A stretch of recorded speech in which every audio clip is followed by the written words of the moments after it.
Hello नमस्ते, I am Deepali Goyal. स्वागत करती हूँ आप सभी का साइंस मैजिक पर। स्टूडेंट्स, आज की क्लास में हम शुरू करेंगे एक नया टॉपिक जो कि है रेस्पिरेशन यानी श्वसन के बारे में पढ़ेंगे। क्या होता है श्वसन? देखो, आज तक आप लोगों ने श्वसन के बारे में बहुत कुछ सुना होगा। हो सकता है कुछ लोगों को सिर्फ इतना पता हो कि श्वसन का मतलब है सांस लेना। कुछ को पता हो कि भाई हमारी बॉडी में कोई भी कार्य करने के लिए अगर कोई एनर्जी बनती है, कोई ऊर्जा बनती है, यानी कि मैं अगर इस चौक को उठा भी रही हूँ तो मुझे जो एनर्जी चाहिए इस चौक को उठाने के लिए, वो ऊर्जा भी हमें रेस्पिरेशन यानी श्वसन देता है। अब बहुत ध्यान से सुनो, ये चैप्टर ना बहुत ही कंफ्यूजिंग है क्योंकि इसमें बहुत चीज़ें हैं जो कि मुझे आपको बतानी है, लेकिन मैं एक पैटर्न से चलूँगी ताकि जो साइंस वाले बच्चे हैं उन्हें तो समझ में आ ही जाएगा इजीली, जो नॉन साइंस वाले बच्चे हैं उनको भी अच्छे से समझ में आए। ठीक है, तो मैं पहले ही बता रही हूँ, अगर आप सोच रहे हैं कि मैं पहले कुछ करवाऊंगी बाद में कुछ करवाऊंगी, तो बिल्कुल नहीं। मैं इस तरीके से पढ़ाऊंगी कि हर एक को समझ में आ जाए। रेस्पिरेशन के टाइप्स होते हैं एरोबिक, एनारोबिक, उसकी बात हम बाद में करेंगे। फिलहाल हम जानेंगे कि भाई रेस्पिरेशन क्या होता है। ठीक है, किसी चीज़ के प्रकार जानने से पहले हमें वो जानना होगा कि वो चीज़ क्या है। तो रेस्पिरेशन यानी श्वसन क्या है, हम ये जानेंगे और पढ़ेंगे कि मानव में यानी ह्यूमन में श्वसन कैसे होता है। ठीक है, और एक और बात स्टूडेंट्स, आप लोगों ने जब मैंने स्टार्टिंग में शॉर्ट सेशन शुरू किए थे, छोटी छोटी वीडियो शुरू की थी, तो आप लोगों को लगा था कि मैम बहुत छोटी वीडियो है, बट अब मुझे समझ में आ रहा है कि आप लोगों को छोटी वीडियो का सेशन अच्छा लग रहा है। क्योंकि देखो, अगर मैं एक एक घंटे की आपको एक टॉपिक के लिए 4 वीडियो दूँ, उससे बेटर ये है कि मैं आपको 10-10 मिनट की 6 वीडियो दूँ। 4 घंटे से बेटर 1 घंटा है ना। तो आपको बिना बकवास के, बिना फालतू की बातों के एकदम टॉपिक टू टॉपिक चीज़ मिलती है। ठीक है, और रही बात लाइव क्लास की, जो कि आप बार बार बोल रहे हो ma'am live class, ma'am live class, तो भाई चैनल को ज़्यादा से ज़्यादा शेयर करो। अपने जितने भी दोस्त हैं जो भी कंपटीशन की तैयारी कर रहे हैं, कोई भी कॉम्पिटिटिव एग्जाम हो, उन सभी को चैनल के बारे में बताओ, उनसे चैनल को सब्सक्राइब करवाओ ताकि हमारा चैनल ग्रो करे और हम आपकी क्लासेस लाइव लें। तब तक के लिए हम एक बार रिकॉर्डिंग क्लासेस देखते हैं, बाद में बहुत सारी क्विजेस करेंगे। अभी केमिस्ट्री करनी है, फिजिक्स करनी है, बहुत कुछ बाकी है। ठीक है, चलिए स्टार्ट करते हैं। रेस्पिरेशन यानी श्वसन।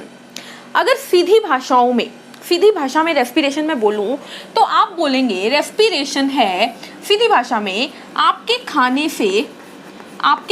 से ऊर्जा बनाना।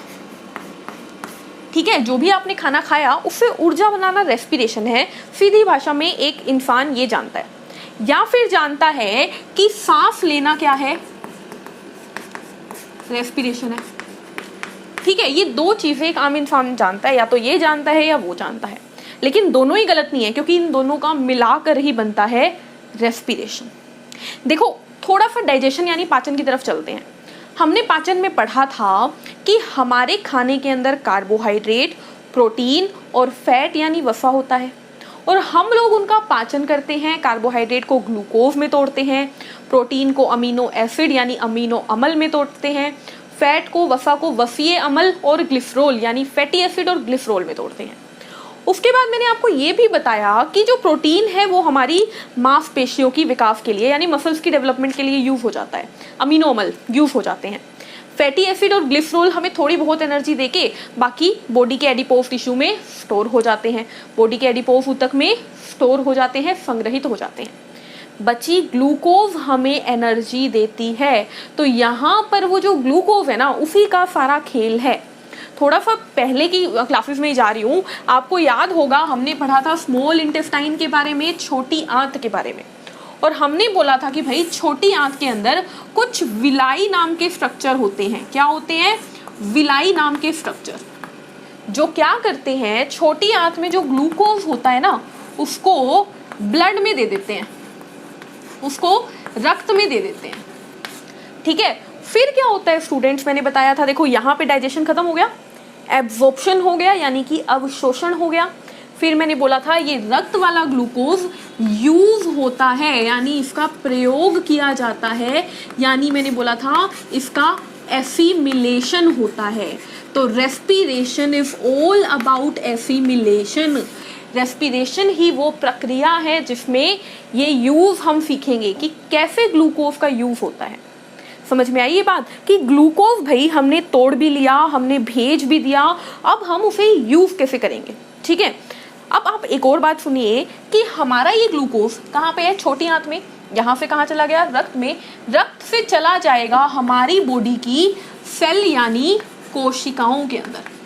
अब हमारी बॉडी का सारा कार्य कौन करती है, हमारी बॉडी में अलग अलग प्रकार की कोशिकाएं हैं जो हमारी बॉडी के सारे कार्य करती हैं, चाहे वो हमारी एपिथेलियल सेल्स हो, ठीक है, यानी कि हमारी स्किन हो, स्किन में सेल्स हो, हमारी ब्रेन की सेल्स हो, हमारी मसल्स की सेल्स हो, कोई भी कोशिका हो हमारी बॉडी का कार्य कर रही है। उनको कार्य करने के लिए क्या चाहिए, खाना तो चाहिए, कोई भी काम करेगा तो उसको खाना तो चाहिएगा ना।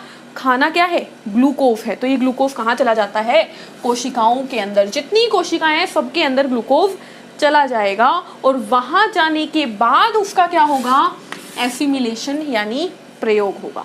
दोबारा सुनो, मैंने इतना बोला कि खाने में होता है कार्बोहाइड्रेट, प्रोटीन, फैट। प्रोटीन का जो अमीनो अम्ल होता है वो मसल्स की डेवलपमेंट के लिए चला जाता है। फैट का फैटी एसिड और ग्लिसरॉल स्टोरेज में चला जाता है, ठीक है। कार्बोहाइड्रेट का जो ग्लूकोज होता है ना, वो ग्लूकोज विलाई के द्वारा पहले क्या होता है, एब्जॉर्ब होता है यानी अवशोषित होता है, फिर वो जाता है रक्त में, और रक्त क्योंकि पूरी बॉडी में घूमता है तो वो पूरी बॉडी की कोशिकाओं तक ग्लूकोज दे आता है। फिर ग्लूकोज जब रक्त की कोशिकाओं, जब ग्लूकोज हमारी बॉडी की कोशिकाओं में पहुंच गया तो उसका क्या होगा, एसिमिलेशन यानी उसका प्रयोग होगा।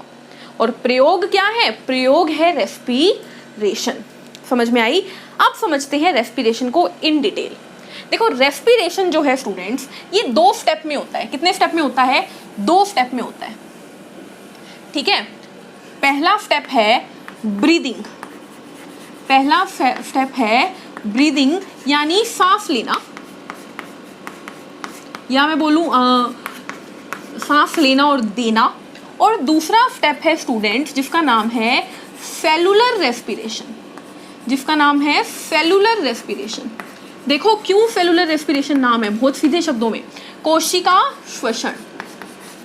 हो सकता है आपको समझ में भी आ गया हो कि इसका नाम सेलुलर रेस्पिरेशन क्यों है।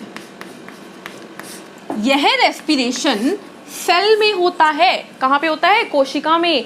यानी मैंने क्या बोला, रेस्पिरेशन क्या है, खाने को यूज करना, खाने को एब्जॉर्ब करने के बाद उसको प्रयोग करना, और वो कहाँ होएगा, सेल में तो होगा ना। तो सेलुलर रेस्पिरेशन। छोटी छोटी बातों में एक बार मैं आपको बहुत शॉर्ट में बता रही हूँ, ठीक है, डिटेल में आगे की वीडियोस में आपको मिलेगा। तो हुआ क्या, देखो वातावरण, हमारे वातावरण में होती है क्या, एयर होती है यानी हवा होती है। हवा में ऑक्सीजन होता है, कार्बन डाइऑक्साइड होता है, नाइट्रोजन गैस होती है, ये सभी होती है।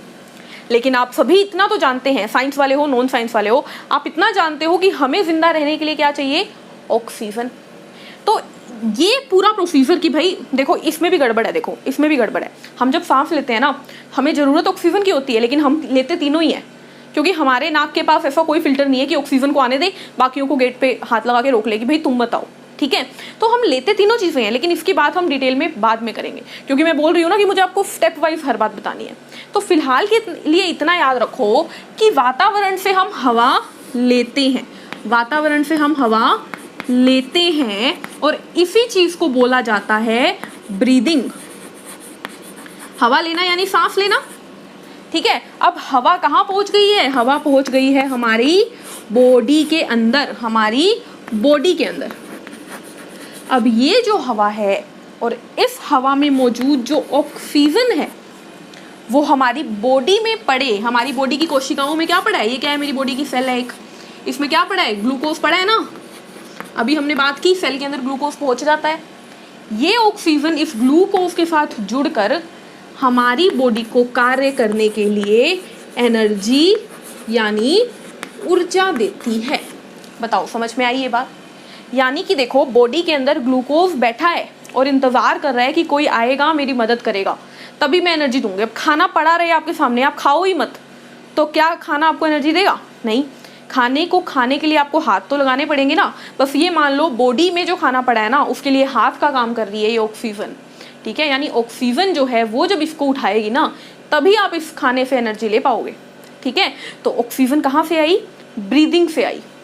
और अब ध्यान से सुनिए, ये जो ऑक्सीजन का ग्लूकोज के साथ जुड़ना है, इस प्रोसेस को यहाँ पर जो हुई, देखो आगे वाली क्या थी, ये वाली प्रोसेस क्या थी, ब्रीदिंग, सांस लेना, इस प्रोसेस को बोलते हैं क्या, सेलुलर रेस्पिरेशन यानी कोशिका श्वसन।